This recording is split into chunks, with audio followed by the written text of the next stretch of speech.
The following is a special presentation of Tony Kurre Radio. Want the real story behind the sound bites and headlines?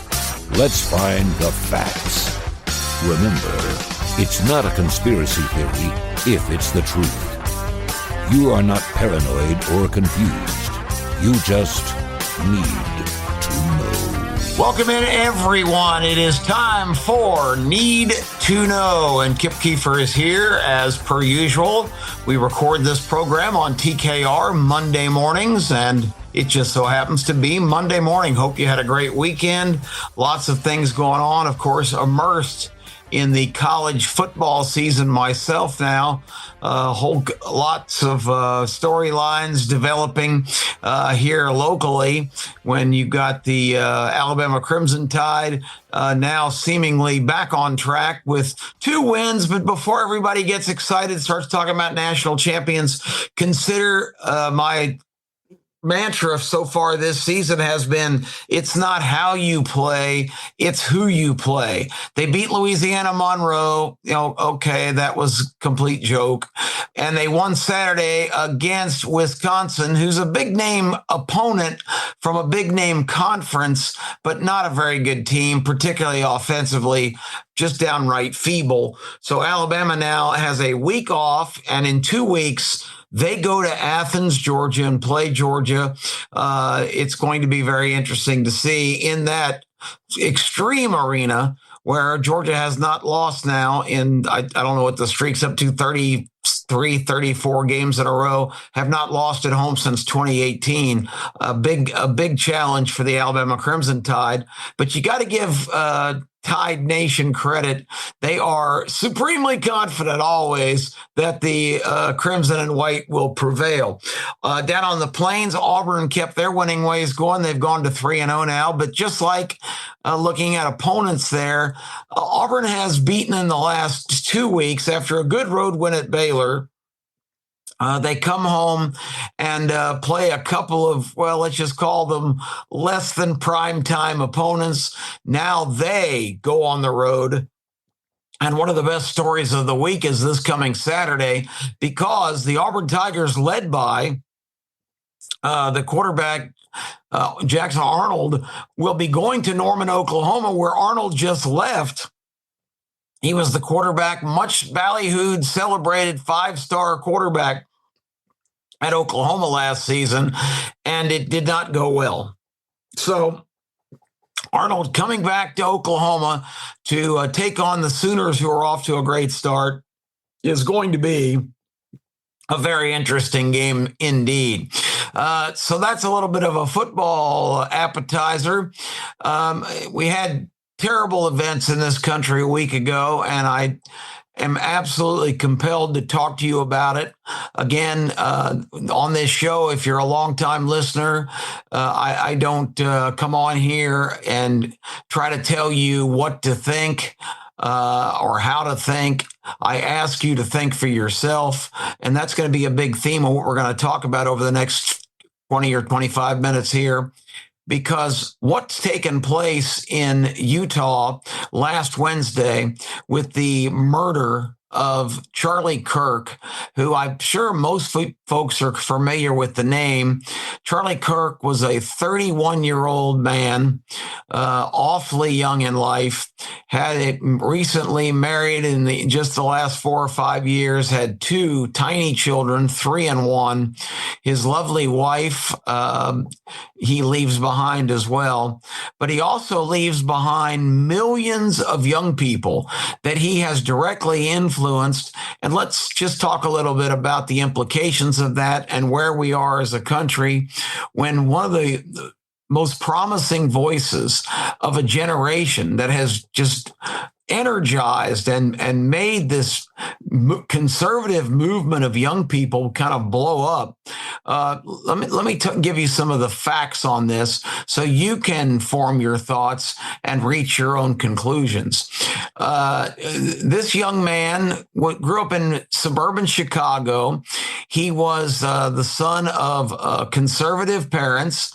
He jokingly said that almost the entire time of his youth, that sort of the Pied Piper for the modern day conservative movement in this country, Rush Limbaugh, was on in his house all the time in terms of the broadcast choices by his parents and his family. So he was raised with a great appreciation of the things that emanated to him as most important.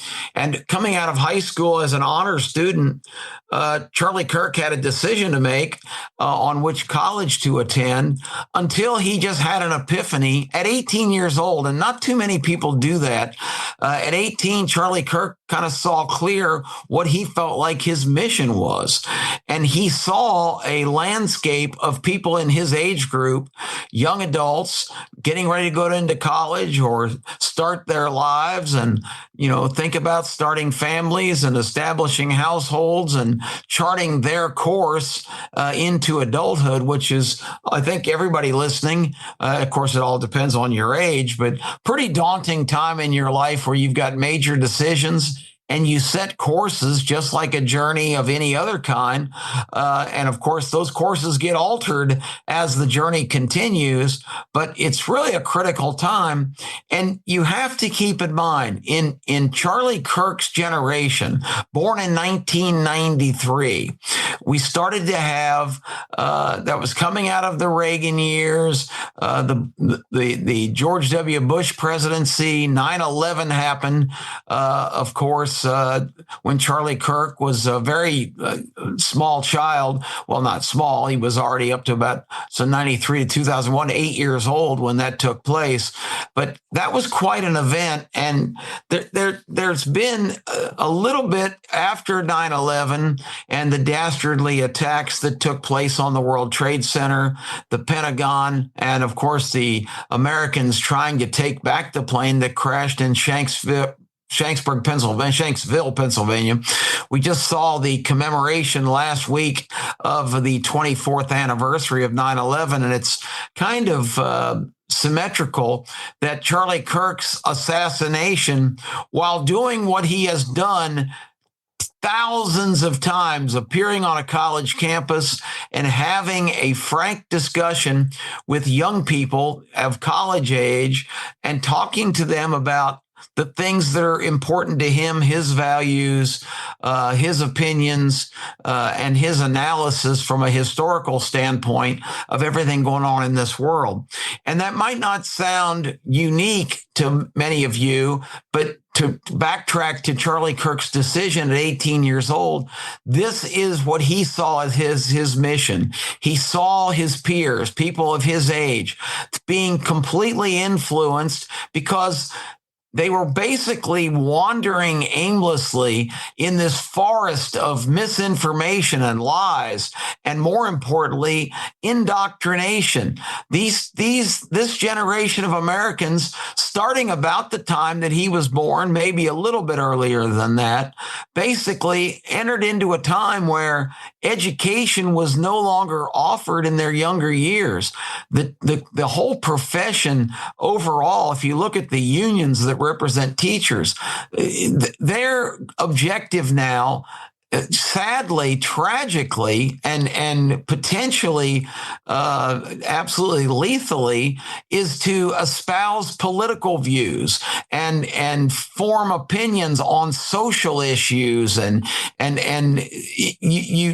it's not just me saying that.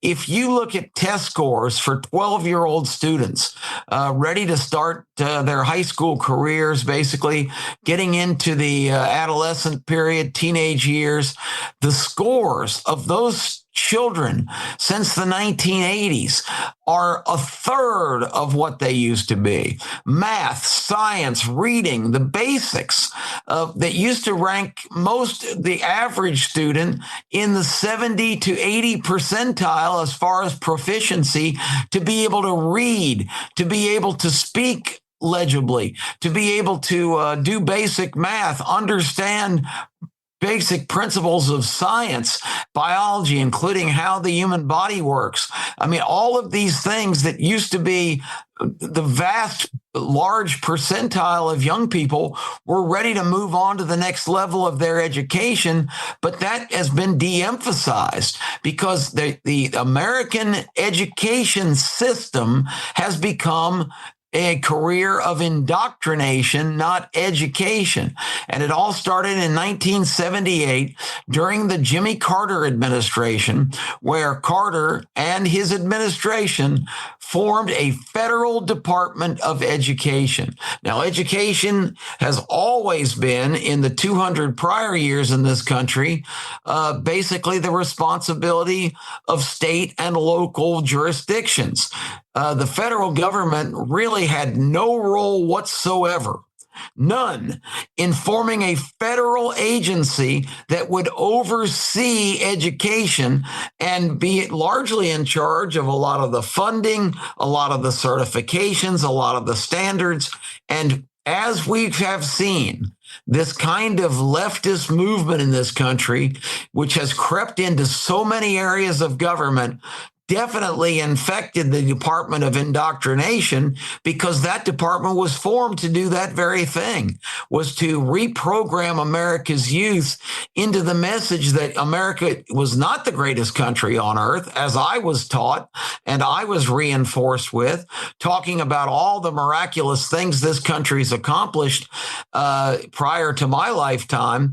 The emphasis completely shifted to what an evil and dastardly and terrible country this is, that was founded on the backs of slaves, that was slaughtered the indigenous people in the country. And while all that is documented fact in terms of the history of the country, the founding of this nation, like every major nation, civilization in the history of the world, there were, of course, a lot of blemishes on that. But emphasizing that and teaching young people that, not the greatness of America, who twice liberated the continent of Europe from the most inconceivable evil possible, and has been a tremendous force around the world to wield our influence and keep a lot of the worst imaginable situations from occurring, not to mention all of the brilliance and innovation that we have contributed to the world with the most, emphasized system possible to mankind, to emphasize individual liberty and achievement. That is the mother of invention. That is what sparks innovation and progress. So the bottom line is, this has been a country that, when I think I've described to you on this podcast many times, how many times as a child in elementary school, I would think to myself, I am so lucky to be an American. I am so lucky to have every opportunity at my fingertips. There are people that now say, well, that's not true. The American dream is not available to everybody. Well, a big reason the American dream is not available to everybody right now is because they changed the system. It used to be your initiative and your achievement and your dedication could take you as far as you wanted to go. Now they've altered the rules to try to make it equitable for everyone. And while it is equitable for everyone, because the ceiling of what you can individually achieve, I don't care what your ethnicity is, what your religion is, what your background is. America gives everybody a spot at the starting line, and they can go out and carve out what they can do in their particular pursuits. It's the best system in the world. It has been failed over and over and over again, having this everybody ties for first place, everybody gets a trophy. We have to have DEI, diversity, equality, inclusion, equity. I'm sorry, not equality. It's a different word. Equality is something to strive for because you want everybody to have the opportunity. Equity is not equality. equity is dragging people at the top in terms of intellect and effort and determination and will to succeed. It's dragging them into some kind of middle or bottom tier to boost other people that are not inclined with the same values and the same drive and the same abilities. And again, it's a system that's been tried for centuries in so many different places. It doesn't work. It does not work to take away the incentive of people that are achievers, and it takes away the incentive of those who want to make their lives better and dedicate themselves to doing that. It's a failed system. So back to Charlie Kirk. He recognized at 18, these people are not hearing the voices that were instilled in him by his parents about the world is his oyster. It's at his fingertips. He can do anything that he possibly imagines to achieve. And he felt like the fact that wasn't being communicated to his peers was just a tragedy, that many of them had this negative opinion of their own country. And he said, you know what? I'm not going to college. I'm starting today of going out and talking to as many people as I can. And this young man with very humble means, came from a middle-class family. He wasn't funded. He wasn't some rich industrialist like the current socialist candidate for mayor of New York. Mamdani comes from privilege. He's a silver spoon kid, and he's espousing socialism. He came from money for his mission. Charlie Kirk started his on his own. But Charlie Kirk made an immediate impact. He started with Turning Point USA because he wanted to turn it around. He wanted to get back to American principles.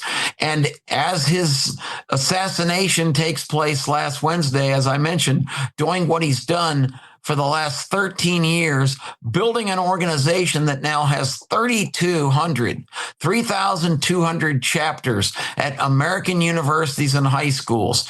Young people are energized like never before.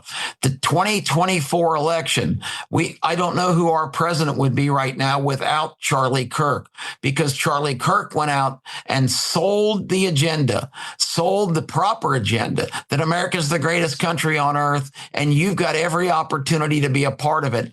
It was a voice that this generation had not heard, and they responded to it because in their DNA, in their makeup, they are the descendants of people that fought and died for this country, of people that risked everything to come from all corners of the globe and build this country into what it is. And they came and did it the legal way. They didn't come and intrude and demand anything. Many of these families started with nothing and still were the first to volunteer to defend their country from enemies, particularly in World War II, where America was directly attacked and directly under threat with the Axis powers, Japan, Germany, Italy at the time.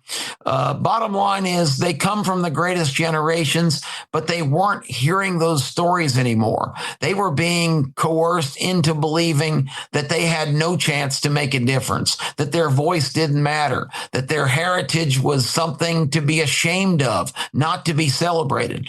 Charlie Kirk changed the narrative. He went to campuses all over the country, high school, college, wherever they would see him. And of course, with the leftist vitriol that's on so many campuses, he was in tremendously adverse situations so many times. Protesters, people throwing things, people trying to shout him down, people threatening him.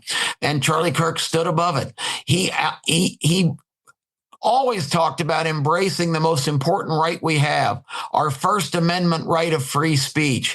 And he invited people that had dissenting views onto stage and said, okay, convince me. I think this last tour that was supposed to last several months, it actually started at Utah Valley University last Wednesday. Prove me wrong was the theme of the whole deal. And now in his death, there are actually people on this leftist radical movement celebrating the fact that he has been killed. And if that doesn't stagger you, that somebody who was out there saying, I believe in this. I believe in that. We should believe in this and that. That is the basic premise of what this country is. You, me, everybody that's listening to this show, everybody who is walking around in our country has the right to declare what they believe and what they are devoted to. And for this other side, because this guy was such an effective threat, because this guy almost single-handedly changed the entire dynamic of youth in this country, where in this last election, there was a 40-point swing from just 4 years before. 40 points of the youth vote going to Trump. And this was youth vote of not just suburban white kids. This was Hispanic Americans. This was African Americans. This was people of all different genres and persuasions. The young vote is what delivered Donald Trump. There's been so many stories emanating Donald Trump himself saying to the fact that his young son, Barron, who is a very technologically and brilliant young man, I think he's 18 now, just starting college, but he asked in his high school years, Dad, do you know Charlie Kirk? I'd really like to meet him. Trump said, now here's a kid, and Trump was aware of Charlie Kirk at the time. This is during the period where he wasn't president, in between 2020 and today. But he said that told him everything he needed to know. When his 15 or 16-year-old son, Donald Trump knew every world leader, every major American political figure, probably every luminary personality in the country. But the guy Barron Trump wanted to meet was Charlie Kirk. Meanwhile, Trump's sons, Don and Eric, both had established relations because Charlie Kirk was everywhere. He was ever present. He was all over the country. He was getting just enough support to build his organization, which now, as I mentioned, has millions of members in Turning Point USA and has been responsible for establishing 3,200 chapters. And since his death last Wednesday, they have had some kind of ridiculous amount of inquiries, double that of the current number, or tripling it actually, supposedly up to 30,000 contacts to the Turning Point office to find out how people can get involved, because this is a message that the youth of America were starving for. This is what they wanted to know. What's available for me? What can I do to make a difference? And they've responded in one of the biggest movements that a lot of people aren't even aware of. And this is an important point to this, that the mainstream media has pretty much tried to ignore this movement. And they've tried to actually be in denial that it even exists because it scares the bejesus out of them. This youth movement, this million young person march that Charlie Kirk has been the originator and the leader of. And yes, his voice was silenced last week, but this movement and the regular media has covered it like this is they called him a Nazi and a fascist. This is a young man in his 20s, the last couple of years leading up to his death last Wednesday at 31 years old, which is inconsolable for me to think of such a young man who had accomplished so much, whether you agree with his position or not. He's done extraordinary things. You don't cut somebody's life short unless you're just scared to death of him. And that's what basically happened here, because this guy was making a huge difference and he was just getting started. So the important fact to note here is this whole vitriol of talking about, Charlie Kirk being a Nazi and a fascist, and this is how Hitler got started, and all this nonsense, because Charlie Kirk's message was based on three major principles. Number one, belief in the founding principles and the greatness of this country.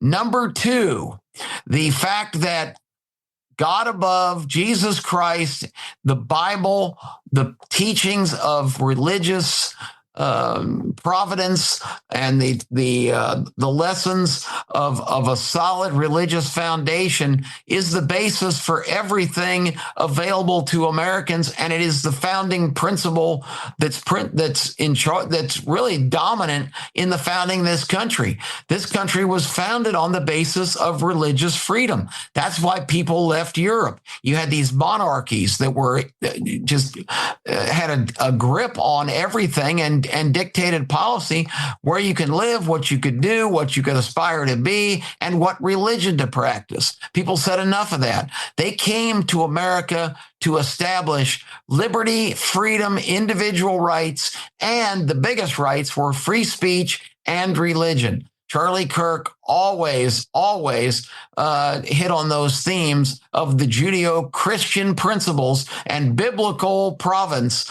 that guides this country and has always been intended to be the guiding light. It has been de-emphasized by this leftist movement, just like it has in so many other countries that have shifted in this direction. And it needs to stop, because it not only changes the system of this country, it changes everything if this is allowed to advance. Charlie Kirk fought to have that not happen. And the third thing that probably is what got him killed last Wednesday was the absolute just limitless support of the idea of the traditional family, father, mother, children, the parents having a tremendous influence on their kids and being completely in charge of plotting their destiny through childhood to position them for the greatest that they can be when they reach adulthood.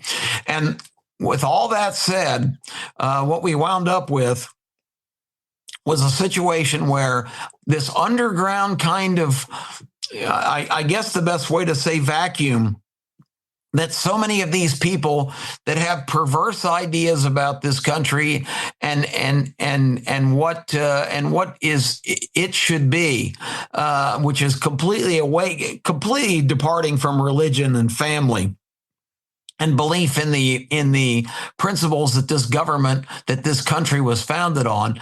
These people took the words of Charlie on those three plots and turned it around to say this guy is spewing hate, because they are advocating everything from, there's multiple genders.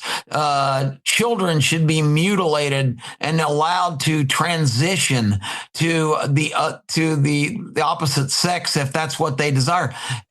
Is a 6 or 7 year old that is so it's just, I used the word a minute ago, it's so perverse, it's disgusting, and of course big business is behind that, because once someone enters into that kind of decision and is allowed to and be coached up, let's face it, a 7-year-old's not going to have the capacity or the mind ability to make that decision. So somebody's pushing these kids in that direction, and it's just a heinous offense. So, but they turned it all around because Charlie Kirk stood up and said, I'm for country, I'm for God, and I'm for family. Well, he's spewing hate.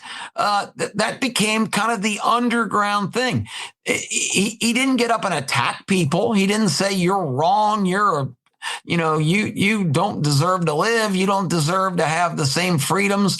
I mean, he supported, that's why he gave people the chance to present their views and had good conversations. They're called debates now, but they were more solid conversations. Go back, there's hundreds of them on YouTube at every campus imaginable. Some of them openly hostile to him because he was presenting ideas that they had been indoctrinated over the years that didn't fit. But for every one or two people that he didn't reach and were steadfast in their opinions, Charlie Kirk changed multitudes of young people and gave them the refreshing view to be proud of their country and embrace their opportunities and to get back into God.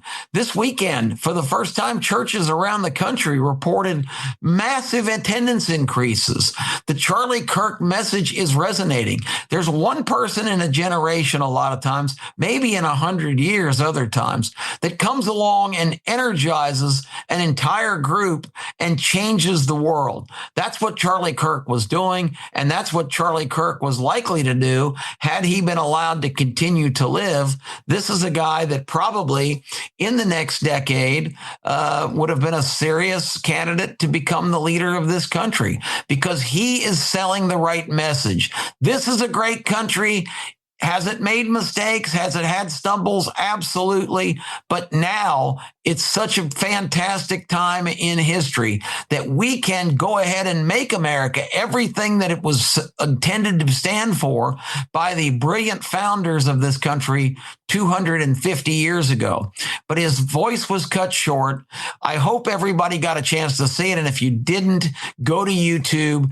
His widow, Erica Kirk, did a speech for the ages, sitting in his chair in his podcast studio on Friday night, delivered the most eloquent, beautiful, powerful message, maybe delivered in the last since Martin Luther King March on Washington 1963. It was absolutely phenomenal. It was energizing. It was heartwarming. It was fabulous. And she said, those of you celebrating my husband's death, you have no idea what you've done. You have unleashed a giant. You are going to see a response for what he believed in that you're not going to believe. You have unleashed the beast, and just get ready for it because this movement is not going to die with Charlie's departure. I won't have it, and all the people that believed in him won't have it, and it's going to swell and become the most dominant force that this country has ever seen. And let me tell you, I believe her. She wasn't reading a script. It wasn't a teleprompter. She said the cries of this widow are going to resonate around the world as a battle cry, that it's time for us to fight for Charlie Kirk's vision and what he built. All of the greatest leaders in our country, before the death of Rush Limbaugh in 2018, he met Charlie Kirk, who at that time, 7 years ago, was only a 23-year-old kid, but he was already making huge progress. And Rush Limbaugh, in a great clip that's available also on YouTube, talks about, here's a young man, if you haven't heard his name, you're going to be hearing it. Charlie Kirk is doing unbelievable things to energize and revolutionize the youth of America. But at the same time, the perceived threat of what he was doing in terms of making young people conscious of what their country was about, that was, in their view, in their bubbled environment, the spewing of hate. This jackass, Tyler Robinson, who comes from a conservative family, but had become in college with his roommate, a male who was transitioning to being a female. He became radicalized because in his perception that this guy was being mistreated, people in this position were being mistreated, people espousing family values and the non-participation of males identifying as female, playing in women's sports, all of the things that are perfectly make common sense, that there only are male and females. There's not 50 genders or 500, however we're up to now. This guy got into this pattern. He was a brilliant kid, had all kinds of engineering skills. He dropped out of college after 1 year. And his mission had become the absolute opposite. Coming from a similar background, he went the other way. He became underground kind of convert to all of these hate spewing, different Discord was the name of the big one that he was a member of.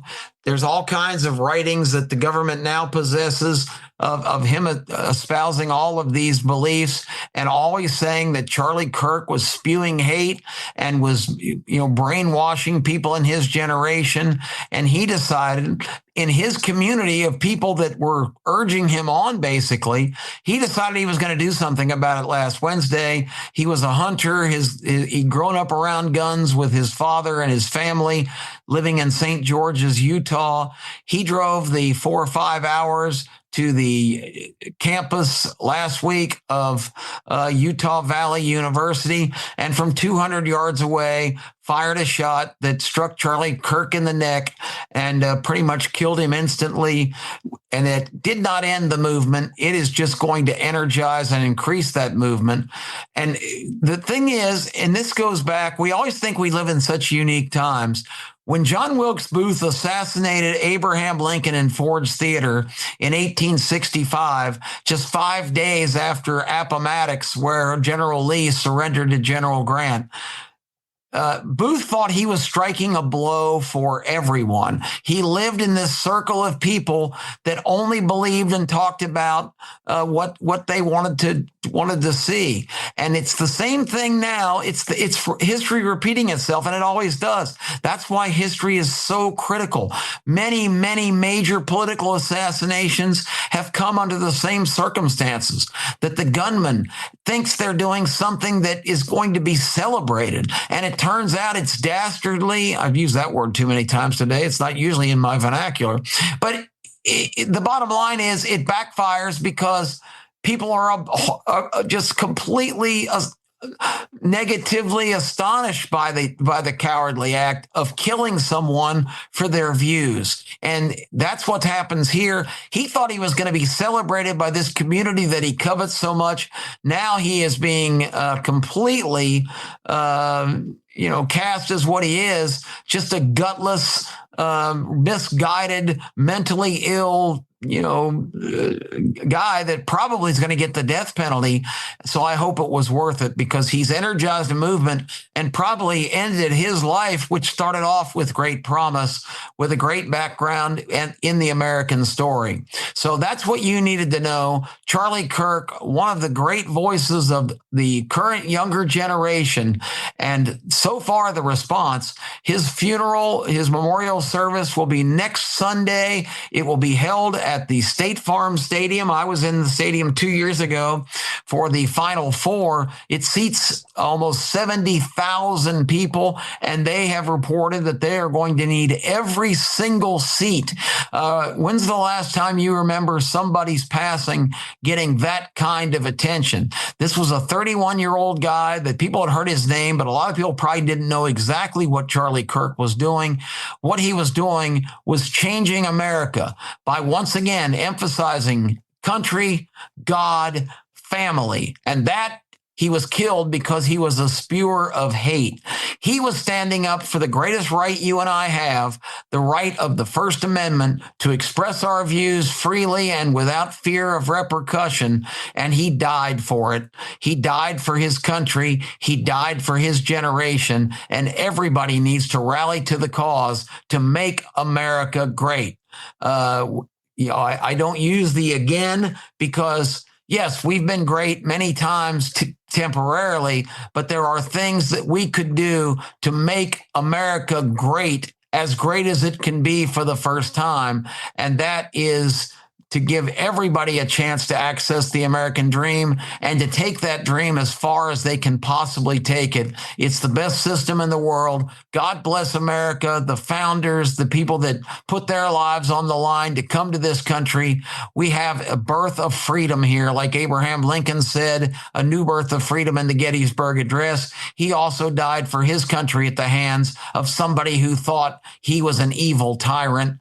It's just so sad that people make these decisions based on their own just sickening mania and misinterpretation of what things really mean and what really matters. I'm Kip Keefer. That's Need to Know. God bless you, Charlie Kirk. He podcasted all the time. Today, later, the Vice President of the United States, J.D. Vance, will be sitting in his seat, and he is going to do the Charlie Kirk Show on this Monday, just like we do Need to Know every Monday.